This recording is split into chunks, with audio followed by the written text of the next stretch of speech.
শুধু গান নয়, গানের গল্প। সে ডানা মেলে উড়ে যায় অল্প অল্প একদিন, প্রতিদিন একদিন প্রতিদিন।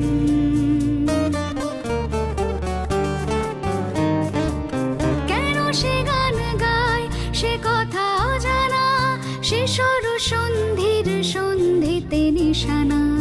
কেন সে গান গায় সে কথা অজানা, সে স্বর সন্ধির সন্ধিতে নিশানা। সে কাকে ডাকে কে মনে রাখে, আলো ছায়া মাখা হারানো দিন। সে শুধু গান নয়, প্রাণের স্পন্দন, যার কথা মালা হয়ে ওঠে চন্দন, সুবাসে প্রতিদিন, একদিন প্রতিদিন।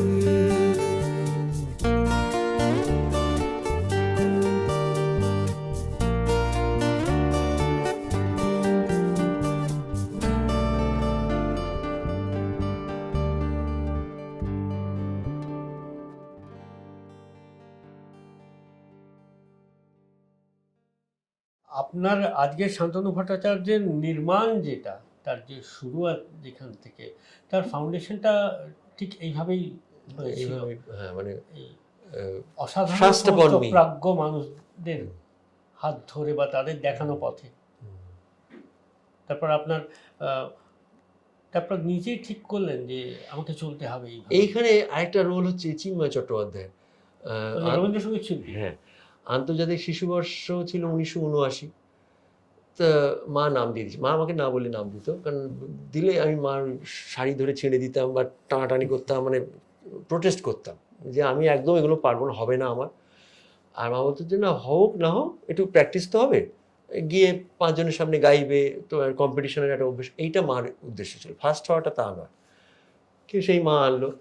চেতলায় অহেন্দ্র মঞ্চ তখন সদ্য হয়েছে, ওইখানে রাগ প্রধান, আবার হিট ওখানে গিয়ে আবার রবীন্দ্র সদনের নজরুল গীতির হিট, ওই 2 বা 2B কোনো বাস ছিল, সেই করে ওখানে গিয়ে আবার সেখানে আবার ওখানে করে নিয়ে আবার এখানে রাগ প্রধানের ফাইনাল, এইসব। ওটা কি মুরারির স্মৃতি যেটা মুরারির হতো? স্মৃতি এখনো হয়, এখনো কিন্তু হয়, ওইটা হচ্ছে গভর্নমেন্ট থেকে, গভর্নমেন্ট। মানে অহেন্দ্র মঞ্চে গভর্নমেন্টের পক্ষ থেকে অহেন্দ্র মঞ্চ আর রবীন্দ্র সদনে এই কম্পিটিশন হচ্ছিল। তা আমি দুটোতে ফার্স্ট হলাম। হিটের পরে ফাইনাল, এবং সেই তারা সব জাজ তো, চিন্ময় চট্টোপাধ্যায় শুধুই নন, কল্যাণী কাজী, হ্যাঁ, পূরবী দত্ত, এরা সব বসে আছে। তো রাগ প্রধান এবং নজরুলগীতে ফার্স্ট হলাম। তখন আমার মনে হলো যে তাহলে হয়তো একটুখানি কিছুটা হয়তো হয়েছে, কিছু একটা। হ্যাঁ, এখনও আমার যেটা খুব ভালো লাগে, এই রেডিওতে আমাদের দেবলদা আছেন, চোখে দেখতে পান না, তানপুরা বাজান।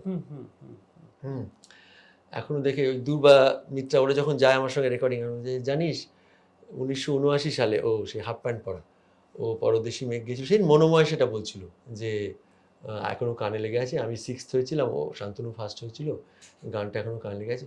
তা আমি বলতে চাইছি এটাই, এগুলো যারা শিখিয়ে দিয়েছিলেন, রুবিদি বলে একজন চাকদা, উনি শিখিয়ে দিয়েছিলেন। হ্যাঁ, এরা কত সরলভাবে কত হাই লেভেলের গান কি সুন্দরভাবে আমার মধ্যে ঢুকিয়ে দিয়েছেন। মানে এখন ভাবলে মনে হয় এই গানগুলো, হ্যাঁ, তখন 79 সালে আমার 10-11 বছর বয়স। কিন্তু যেটা হলো, চিন্ময় চট্টোপাধ্যায় এসে আর ওইরকম রাজপুরুষের মতো চেহারা, তো এসে দাঁড়িয়েছেন, সে মাকে বলছেন চেহারাটা এরকম কেন? তো মা বলছে বলুন বলুন, সেটা বলুন। কিচ্ছু খায় না, কিছু খেতে চায় না, আমার কোনো কথা শোনে না। তো বলছে যে তাহলে এই হলক তানগুলো বেরোবে কীভাবে যেগুলো করছিলে?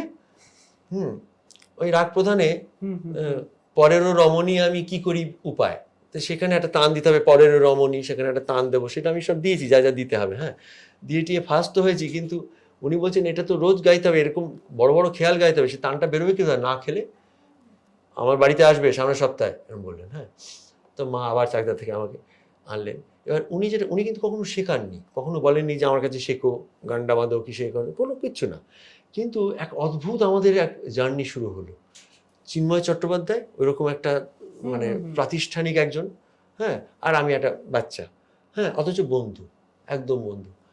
হ্যাঁ, আমাকে বলতেন তানপুরা নিয়ে বসবে, এখানে যখন আসবে সুরমণ্ডল নিয়ে আসবে বাড়ি থেকে, আর উনি না সে পুরো বাচ্চাদের মানে বলতে কি ছাত্রের মতো রেয়াজ করছেন। আমার মনে আছে কমল পণ্ডিত এসরাজ বাজাতেন, গিটার বাজাতেন, কমলদা আমার সঙ্গে সবসময় বাজাতেন। কমলদা এসে ওই ফোনটা, তখনকার দিনে তো সেই তারের ফোন, এই কমলদা, ছোটদা ফোন, না আমি রেয়াজ করছি, না হেলথ মিনিস্টার ফোন করেছেন, আমি রেয়াজ করছি বললাম না, ছোটদা প্রশান্ত সুর ফোন করেছেন, বলে দাও আমি রেয়াজ করছি।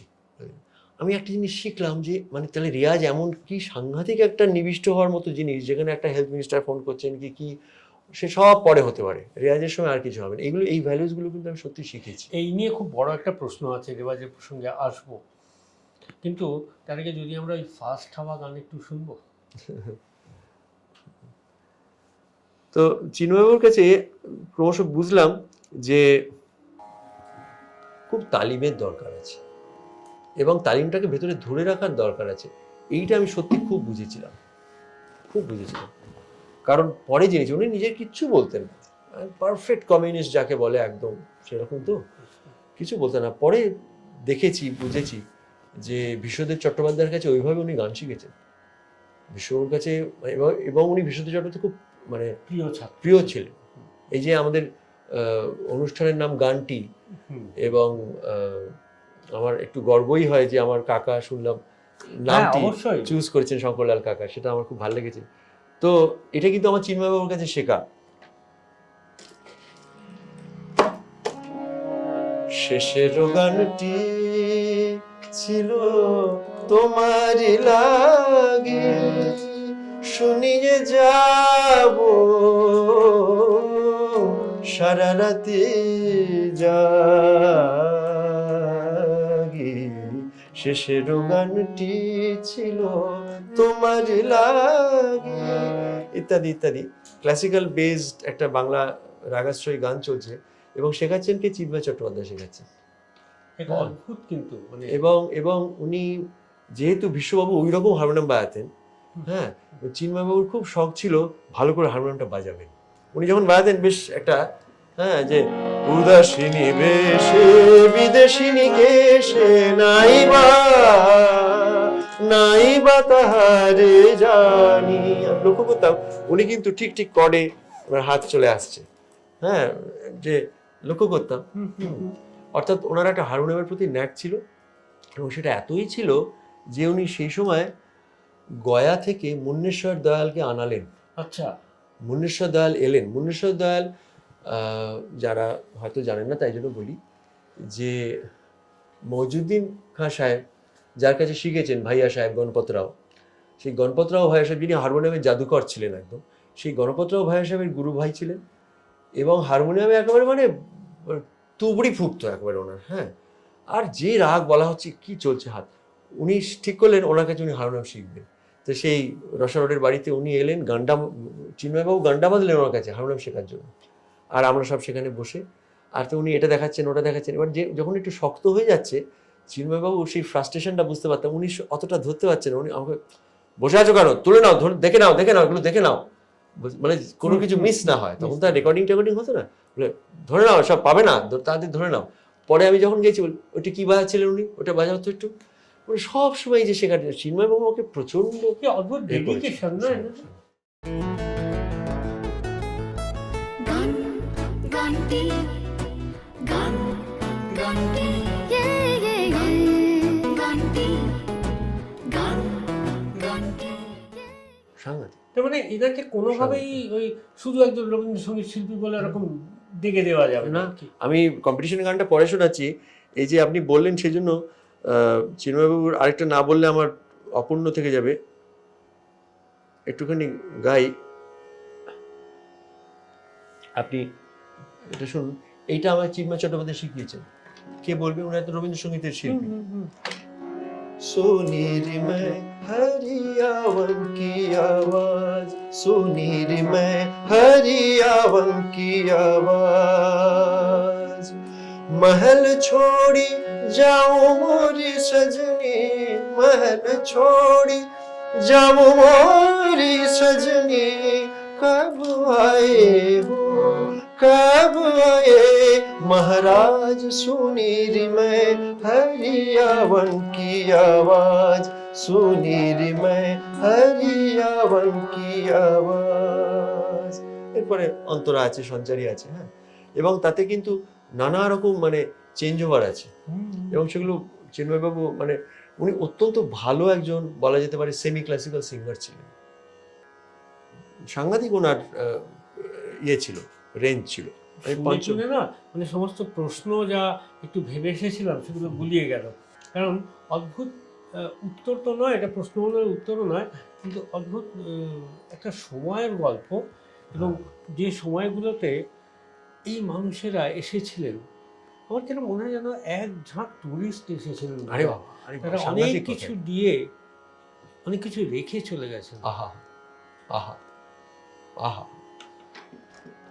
সে কথা কবু আর পারি না ঘুচিতে, আছে সে নিখিলের মাধুরী রুচিতে, সে কথা শেখানো যে আমার বিনারে গানিতে চিনালে, সে চির চিনারে দেখেছি পথে যেতে, তুলনাহীন রে, তুলনাহীন রে, শুনিল সাগরে শ্যামল কিনারে, দেখেছি পথে যেতে। যে ওনার যে, তাই না, যে আবার কোমল গান্ধাটা, সে কথা শুনে শুনে ছড়াবো পিছনে, স্বপ্ন ফসলের বিছনে বিছনে আসছেন যে রাস্তাগুলো, কি সাবলীল চলন। আহা যেভাবে আসছেন, যে দারুণ দহন বেলা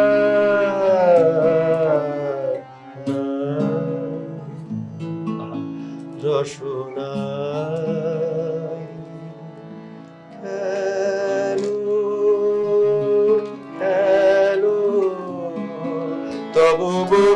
তব নীরব ভৈরব খেলা,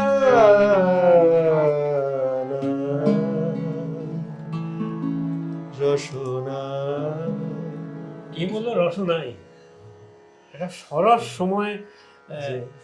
ধন্যবাদ দিই ঈশ্বরকে, ধন্যবাদ দিই এই সেই সময়টাকে একদম আপনি মানে চোখের সামনে তুলে আনছেন।